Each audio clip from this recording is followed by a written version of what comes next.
जय हिंद और जय श्री राम। वीडियो को लाइक करिए, शेयर करिए, कमेंट करिए, चैनल को सब्सक्राइब करिए, नोटिफिकेशन बेल को दबाइए। आरंभ करते हैं वीडियो को दोस्तों। अभी मजा आएगा ना भिड़ो। Well, Rahul, first of all, I congratulate your team for standing with the farmers of Karnataka. Now, I understand that Tehseen Poonawalla will consider it as a petty issue because for a party in Congress in Karnataka where 1,200 farmers have committed suicide in the last 15 months, Rahul, farmers' land being snatched by an illegal land mafia like Waqf, after Zamir Ahmad's instructions to the district officials and his meeting, all of it cannot just happen in isolation. It has to be connected, and a logical and a wise man will connect the dots.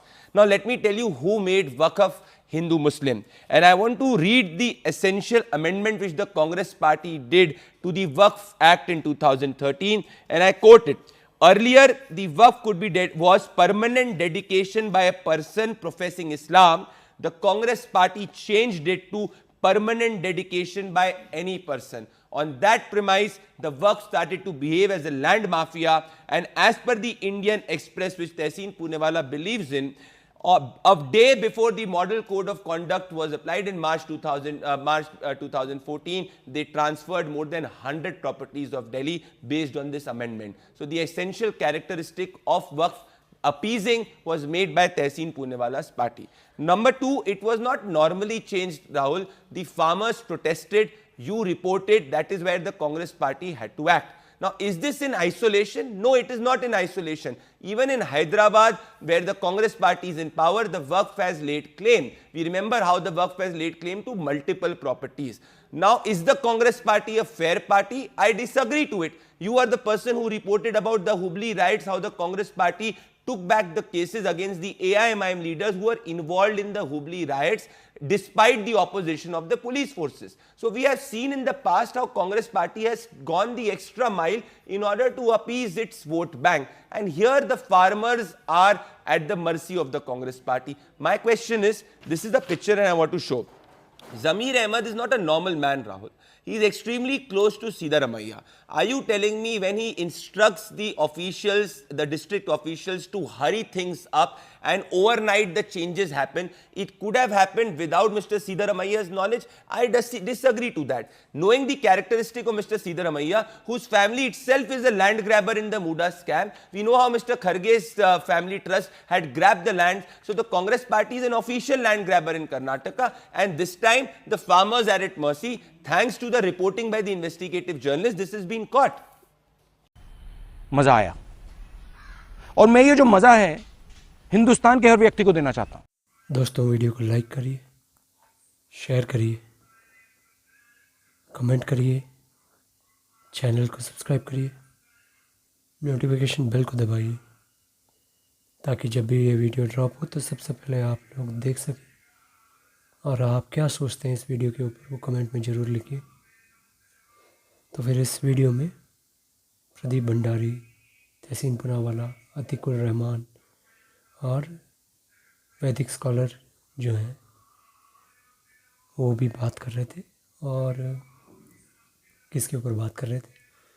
बात कर रहे थे एक ऐसे law के ऊपर जो भारत देश में होना ही नहीं चाहिए था। क्योंकि भारत देश अभी भी ऑन पेपर एटलीस्ट एक सेकुलर देश है, और सेकुलर देश में ऐसा है कम्युनल लॉ होना ही नहीं चाहिए था। और ये कम्युनल लॉ कौन लेके आया हमारे देश में? कांग्रेस, उससे पहले अंग्रेज़। और अंग्रेज़ों के पास तो एक बहाना भी साफ बोल सकते हैं आप कि वो सब लोगों को एक डिवाइड एंड रूल के पॉलिसी से लेके जा रहा था। तो फिर एक बहुत अच्छा तरीका था लोगों को डिवाइड करने का कि जो एक कम्युनिटी को ओवर आर्चिंग पावर दे दे कि वो किसी के भी लैंड को अपन यूसर्व कर सके। और लैंड के ऊपर पावर देने के लिए सबसे पहले तो अंग्रेज़ों ने किया, फिर जवाहरलाल नेहरू ने सबसे पहले इंडिपेंडेंस होने के बाद किया। क्योंकि जवाहरलाल नेहरू आप लोगों को जैसे पता है बहुत नरम थे, बहुत प्यार था उनको मुसलमानों और अल्पसंख्यकों से। तो बिल्कुल रोते रोते बिलखते बिलखते बोलते थे जब भी कोई प्रॉब्लम हुआ करता था मुसलमानों के खिलाफ़, कुछ भी हो जाता था, कुछ उनके खिलाफ़ होता भी नहीं था। अगर थोड़ा सा भी उनको लगता था ये हो रहा है कुछ गलत उनके खिलाफ़, जैसे राम मंदिर का जो आंदोलन है वो स्टार्ट होने से पहले ही उसको कुचलने की पूरी कोशिश की थी जवाहरलाल नेहरू ने। और जैसे सरदार पटेल को अटैक किया था उन्होंने, वीर सावरकर को साइडलाइन किया था, और बहुत सारे जो हिंदू महासभा और आरएसएस के लीडरशिप को पूरी तरह दरकिनार कर दिया था और पूरी तरह ख़त्म करने की कोशिश किया था जो जवाहरलाल नेहरू है। और वैसे ही उसका ही जो बीच है वो हमारे जवाहरलाल नेहरू के जो परिवारजन हैं जैसे इंदिरा गांधी, उन्होंने भी इस वक्फ बोर्ड के जो लॉ है उसको, एक्ट को और स्ट्रेंथन किया। उसके बाद जो नरसिम्हा राव है उन्होंने स्ट्रेंथन किया इस लॉ को, क्योंकि उनके कार्यकाल में ही राम मंदिर का जो स्टार्ट हुआ था आंदोलन, उनके कार्यकाल में स्टार्ट हुआ था। और वो जो बाबरी मस्जिद का ढांचा था उसका समापन उसी उनके ही कार्यकाल में हुआ था। तो फिर उनको जो मुस्लिम वोट बैंक है कांग्रेस को, उसको प्लेकेट करने के लिए ऐसे बहुत सारे प्रो मुस्लिम लॉज लेके आने पड़े, जैसे प्लेसेस ऑफ वर्शिप एक्ट है और वक्फ बोर्ड का लॉ है।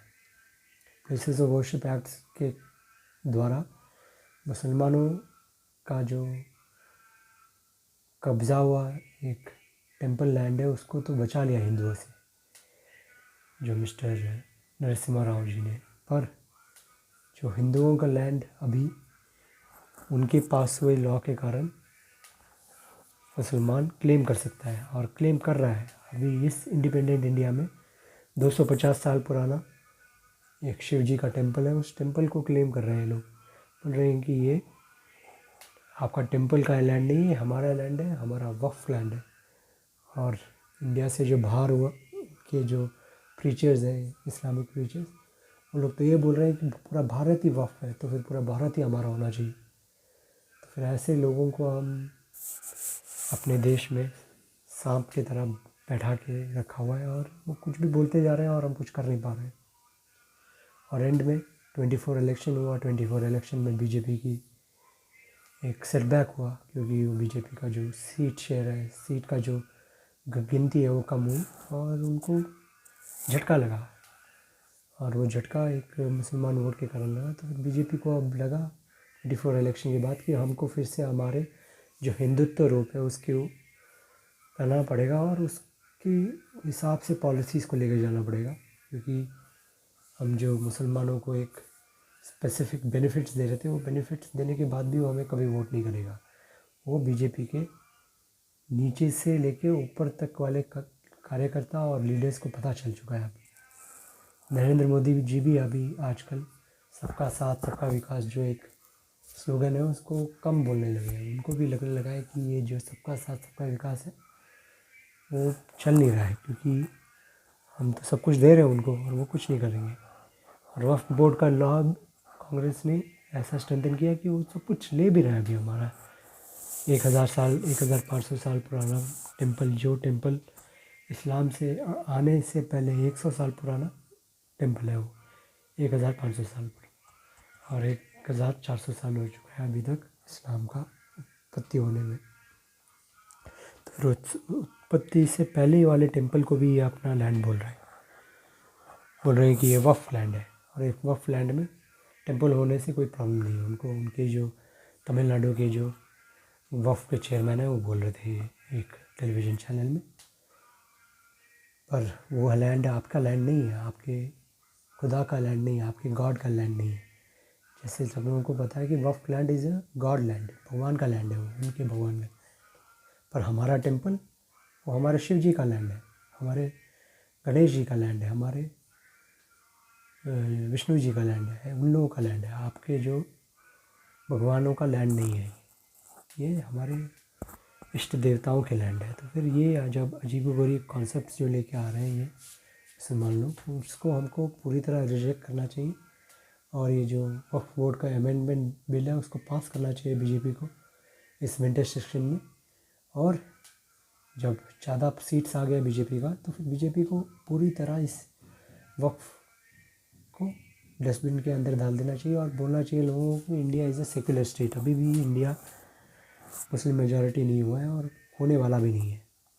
फिर वो जो एक पाइप ड्रीम है उस पाइप ड्रीम को भूल जाइए आप। तो फिर यही बोलूँगा लोगों को कि आप जगिए, बटिए भी मत, कटिए भी मत, और एक साथ रहिए, नेक रहिए, खुशहाल रहिए, और अपने अंदर के भीतर जो एनिमी है उस एनिमी को उखाड़ फेंकिए। द एनिमी विद इन, और enemy with in is a very dangerous enemy, और उस डेंजरस एनिमी के साथ आप बातचीत करके, फैला के, फुसला के कुछ नहीं करा सकते। अगर हो सकता है तो उनको भी डिवाइड करने की कोशिश करें, जैसे नरेंद्र मोदी ने उनकी जो रिलीजन है उसमें भी जातियाँ हैं उसका उल्लेख किया था एक भाषण में। तो फिर वैसे ही करना चाहिए हमको। उनके जो पसमानदा वर्ग है उसको आइसोलेट करना चाहिए, उसको डिवाइड करना चाहिए। तो फिर ये सब करके कुछ ना कुछ हो सकता है। आगे देखते हैं क्या क्या होता है। तो बहुत रोमांचक एक क्या बोलते हैं, एक जो मूवमेंट चल रहा है हमारा हिंदुत्व का मूवमेंट, और उस मूवमेंट के कारण ही ये जो वक्फ बोर्ड एक्ट है इसको पूरी तरह हम फुलफिल करेंगे और देश आगे बढ़ेगा। क्या होता है दोस्तों, देखते हैं आगे, क्योंकि ये बहुत रोमांचक लड़ाई होने जा रही है और देश आगे ही बढ़ेगा, पीछे नहीं बढ़ेगा। तो फिर वीडियो को लाइक करिए दोस्तों, ताकि वीडियो का रीच ज़्यादा से ज़्यादा लोगों के पास जा सके। कमेंट करिए, आपका विचार व्यक्त करिए, आप क्या सोचते हैं इस वीडियो के बारे में, अच्छा, बुरा, गंदा, बहुत अच्छा, जो भी हो आपका राय वो आप ज़रूर लिखिए कमेंट्स में। शेयर करिए ताकि हम लोगों को पता चल सके, और आपकी फैमिली मेम्बर्स को भी पता चल सके, आपके दोस्तों को भी पता चल सके। और सब्सक्राइब करिए ताकि आपके जो पूरे वर्ग है उस वर्ग को हमारे परिवार में जुड़ने का एक अवसर मिल सके। तो सब्सक्राइब भी करिए, नोटिफिकेशन बेल को दबाइए, ताकि जब भी हमारा वीडियो ड्रॉप हो तो सबसे पहले आप लोग देख सकें और अपना राय व्यक्त कर सकें। जय हिंद, जय श्री राम, हर हर महादेव, एंड टेक केयर दोस्तों।